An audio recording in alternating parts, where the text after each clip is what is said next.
So I've noticed this theme or this pattern with indigos that I've came across in my life, other indigos I've connected with over the internet, and basically there's this theme, persistent theme, and I'm not speaking to all the indigos, but this really tumultuous relationship with your parents. Whether it's just your mom or whether it's just your dad, it's like there's some kind of either it's like power struggles, something like that.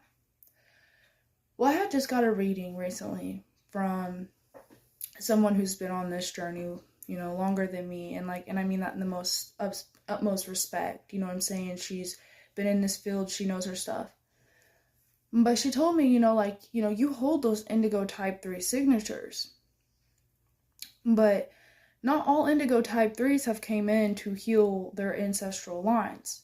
Okay? So basically, meaning, okay, for me personally, me and my mom and dad, we all really have a tumultuous relationship.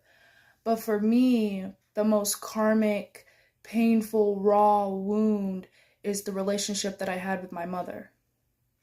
Okay? So when she gave me that reading, she filled me in basically about my traumatic split from the divine, Christic, feminine energy.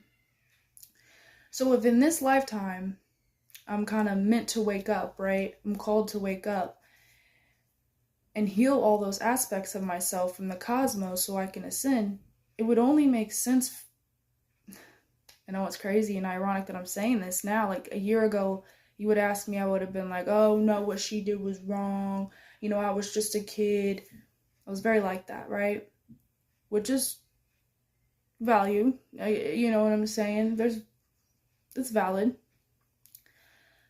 But then when she told me that basically I had got ripped away from the divine mother Christic consciousness, and I got, put into like forced breeding programs and things like that, it made a lot of sense to me why the relationship with my mom, my earth mom, was way more karmic for me than my dad, because my dad was there, then he wasn't there. He did his part, he did his best.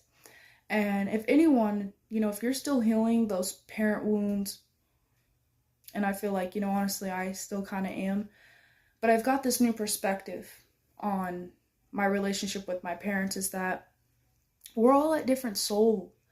We're all on our own spiritual journey, and we're all at different levels. You know what I'm saying?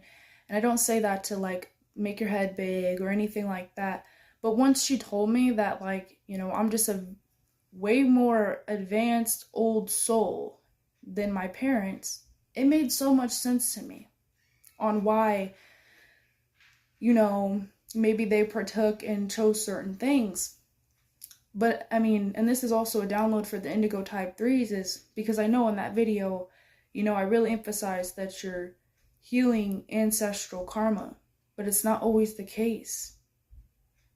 As an indigo, you can just be bringing in, the purpose of indigo is to raise the collective. So, whether you're raising the collective by healing an ancestral line, or maybe you chose a particular ancestral line that had codes that you came down, that you had the ability to do and heal that bloodline in a sense, right? It's not your responsibility. I'm not speaking to all the indigo type 3s, but some of y'all, but more in sense you chose that family, or your soul did, right? To incarnate in, because it matched those kind of programs that you are here to make a way for, to bring awareness to. So I don't know who this is for, but I just felt the need to get my phone out and record me saying this. So I feel like, whoever it reaches, and to everybody who's watching this and everyone out there, I'm sending absolute healing. That divine omni love, that universal love, that, when you were connected with your multidimensional self, that true bliss, right? That true peace we're all searching for, the true freedom. So I love you guys. It's your girl J Aries the Aquarius, And I will see you guys in the next video.